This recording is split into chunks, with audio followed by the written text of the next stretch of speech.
यं ब्रह्मा वरुणेन्द्र रुद्रमरुता तुन्वन्ति दिव्यैतवै वेदै साङ्गपदो क्रमोपनिषदै गायन् धियं सामगा ध्यानावस्थित तद्गतेन मनसा पश्यन्ति यं योगिनो यस्यान्तं न विदुषुरासुरगणा देवाय तस्मै नमः। श्रीमद्चन्दन चलचित जलबाबु शुक्लाम्बर मल्लिका मालालङ्घिता कुन्दल प्रविलसन् मुग्धा बोले शोभिता सर्वज्ञान निदान पुस्तककरा रुद्राक्ष मालाधरा वाग्देवी वदनं भुजे वसतु मे त्रैलोक्यमाता मकुं करोति वाचालं पङ्गुं लङ्घयते गिरिं यत्कृपातमहं वन्दे परमानन्दमाधवं। नमो भगवते तस्मै व्यासाय मिततेजसे यस्य प्रसादात् वक्ष्यामि नारायण कथामिमं।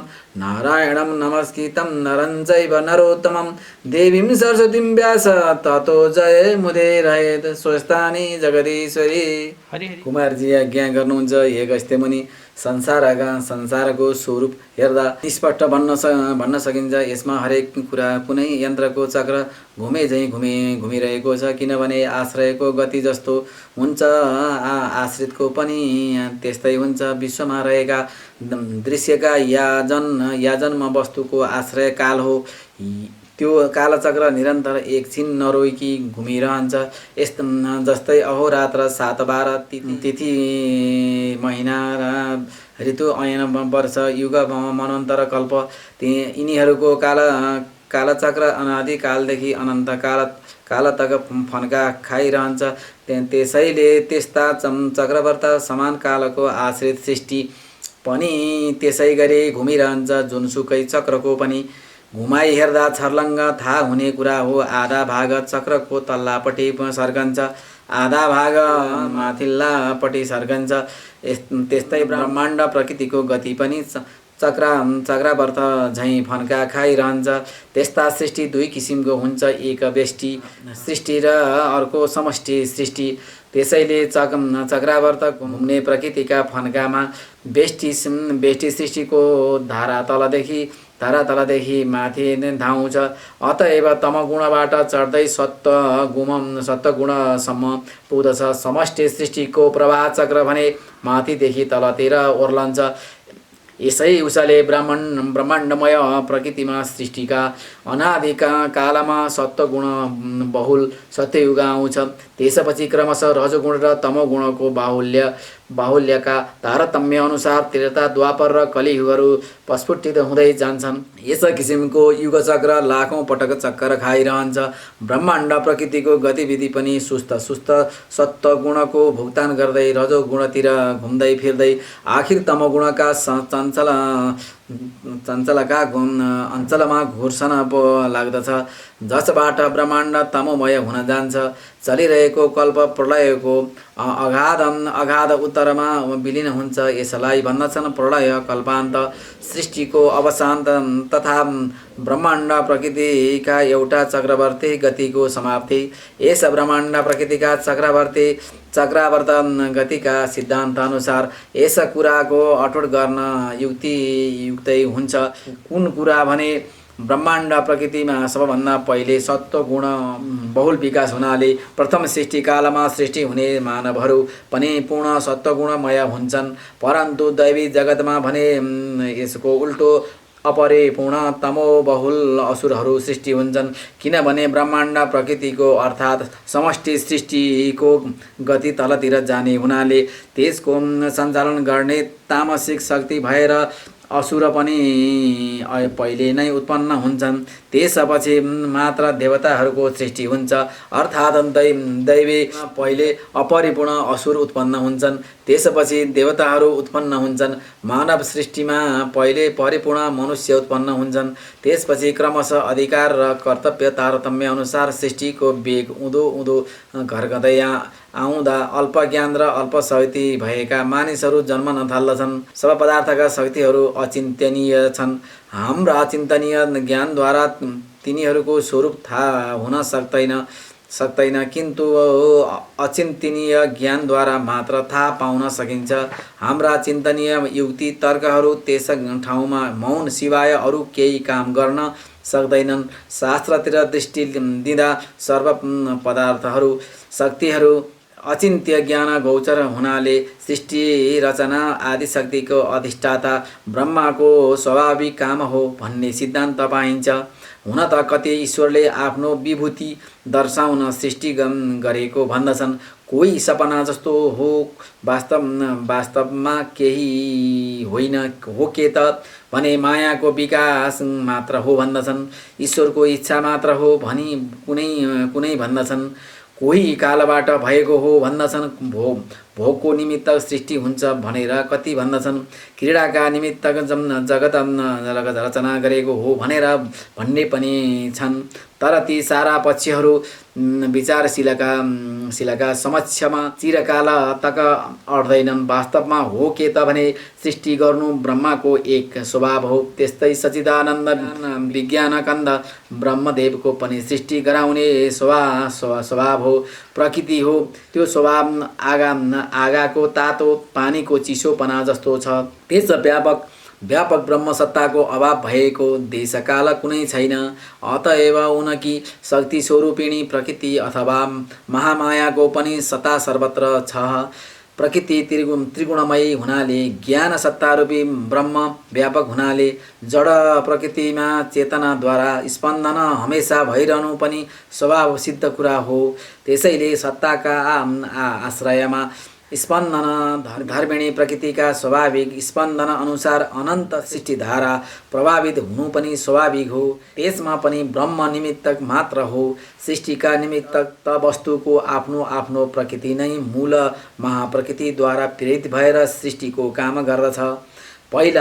पहिला स्तरमा ब्रह्म र उनका शक्ति छन्। द्वितीय स्तरमा अनन्त ब्राह्मणहरू छन्। तृतीय स्तरमा प्रत्येक ब्रह्माण्डका सृष्टिकर्ता ब्रह्मा छन्। ब्रह्मा आफ्नो परिणाम अनुसार 100 वर्षसम्म बाँध्दछन्। त्यही 100 वर्षको आयुष्यलाई पर पनि भन्दछन्। त्यसको आधालाई परार्ध भन्दछन्। कालको परिणाम राम्ररी बुझेपछि ब्रह्माको आयुष्य जान्न सकिन्छ। तसर्थ सो देखाइन्छ। 15 निमेषको एक काष्ठा हुन्छ। 30 काष्ठाको एक कला हुन्छ। 30 कलाको एक मुहूर्त हुन्छ। 30 मुहूर्तको एक अहोरात हुन्छ। 30 अहोरातको एक महिना या 2 पक्ष हुन्छ। 6 महिनाको एक ऐन हुन्छ। ऐन 2 वटा हुन्छन्, दक्षिणायन र उत्तरायण। ती 2 ऐनको एक वर्ष हुन्छ। त्यस मानिसको एक वर्षको देवताको एक अहोरात हुन्छ। दक्षिणायन रात हो, उत्तरायण दिन हो। यस किसिमको दिव्य परिणाम मिलाउनु। दिव्य 12,000 वर्षको मानवीय चतुर्युग हुन्छ। दिव्य 4,000 वर्षको सत्ययुग, दिव्य 3,000 वर्षको त्रेतायुग, दिव्य 2,000 वर्षको द्वापर युग, दिव्य 1,000 वर्षको कलियुग, अनि सत्ययुगको पूर्व सन्ध्या 400 दिव्य वर्ष, उत्तर सन्ध्या पनि 400 दिव्य वर्ष। त्यस्तै त्रेताको पूर्व सन्ध्या 300 दिव्य वर्ष, उत्तर सन्ध्या पनि 300 दिव्य वर्ष, द्वापरको पूर्व सन्ध्या पनि 200 दिव्य वर्ष, उत्तर सन्ध्या पनि 200 वर्ष, कलिको पूर्व सन्ध्या 100 दिव्य वर्ष, उत्तर सन्ध्या दिव्य 100 वर्ष। तदनुसार जोड्दा 10,000 युग वर्ष भयो। युग सन्ध्या परिणाम 2,000 वर्ष भयो। त्यो समेत जोड्दा 12,000 भयो। यसै दिव्य 12,000 वर्षमा सत्य, त्रेता, द्वापर, कलि चार युग सकिन्छन्। अब कल्पका आदिमा नारायण नामको ब्रह्माजीले सृष्टि गरेको प्रकार देखाइन्छ। अतीत कल्पका आखिरमा निधाएर भ्युजेका महाप्रभु सत्ययुगी ब्रह्माजीले लोकशून्य देख्नुभयो। एकछत्त भएका यस जगतमा पूर्व कल्पमा आखिरमा डुबेको पृथ्वी पानीभित्र होलिन् भन्ने अटुट गरेर ती डुबेको पृथ्वीलाई उतार्ने मनसुवा जस्तै योभन्दा पुराना कल्पमा मत्स्य कच्छप आदि रूप लिनुभयो। त्यस्तै यस कल्पमा वेद यज्ञमय वराहको रूप लिएर खडा हुनुभयो। उहाँलाई जनलोक निवासी सिद्धहरू तुति गर्न लागे। वराहरूपी भगवान भने पृथ्वीको उद्धार गर्ने इच्छा लिएर जलभित्र बस्नुभयो। पातालैसम्म पुग्नुभयो। पृथ्वीले पनि देखिन् र तुति गर्न लागिन्। धारामा पृथ्वीलाई राखेर एकाडब जलमा माथि उत्रन लागेका भगवानको योगीहरू तुति गर्न लागे। अनि त्यस पृथ्वीलाई त्यसै अपार जलमाथि समुद्रमा जहाज राखे झैँ राखिदिनुभयो। नाउँ जस्तै विस्तृत रूप बनाइदिनु भएकोले फेरि डुब्न डर भएन। अनि त्यस पृथ्वीमा मैदान बनाई पूर्वकल्पका अन्तमा डढेका लडेका पर्वतहरू सबै यथावत गर्नुभयो। यसमा अमोघ शक्तिशाली भगवानलाई केही दुःख थिएन। जस्तोको तस्तो सात समुद्रले पृथ्वीको भाग अलग अलग पारेर भूर्लोक स्वर्लोक साथै भूर्लोकको समेत कल्पना गर्नुभयो। यति गर्दा गर्दै भगवान ब्रह्मा रजमूर्ति चतुर्मुखी ब्रह्माको रूपमा परिणत हुनुभयो। उनै नारायण चतुर्मुखी ब्रह्मा भएर सृष्टि गर्न थाल्नुभयो। सृष्टिका काममा चतुर्मुखी ब्रह्मा खाली निमित्त कारण मात्र हुन्छ। प्रधान कारण सृज्य वस्तुकै शक्ति हो। किनभने सूक्ष्म वस्तु आफ्नै शक्तिको ठुल वस्तुको रूपमा परिणत हुन्छ। तसर्थ स्रष्टा ब्रह्मदेव एक निमित्त कारण मात्र हुन्। वस्तुले निमित्त सिवाय अरू कुराको अपेक्षा गर्दैन। इति स्कन्द पुराण केरातखण्डे महामात्म्ये कुमार अगस्त्य संवादे समुद्रदवगन निष्कासित नाम श्रीस्वस्थानी परमेश्वरीया व्रतकथायां वर्णनो नाम द्वितीय अध्यायः। उपनयतु मङ्गलं वा सकल जगन्मङ्गलालय श्रीमान् दिन करकिरण निबोधित नवनलिन दल निवेक्षण कृष्णकाले वर्षतु पर्जन्य पृथ्वी सस्यशालिनी देशोऽयं क्षवरयितो ब्राह्मणा सन्तु निर्भया अपुत्रा पौत्रिणा सन्तु पुत्रिणा सन्तु पौत्रिणा निर्धना सदना सन्तु जीवन्तु शरदं शतं। तत्रैव गङ्गा यमुना च तत्र गोदावरी सिन्धु सरस्वती च तीर्थानि सर्वाणि वसन्ति तत्र यत्राच्युतोद्धार कथाप्रसङ्ग। ह्या कुन्त्यन्तु तुषारहार धवला ह्या शुभ्रवस्त्राभिता ह्या वीणा वरदण्डमण्डितकरा ह्या श्वेत पद्मासना ह्या ब्रह्माच्युतशङ्कर प्रविधिर्भिर्देवैः सदा वन्दिता।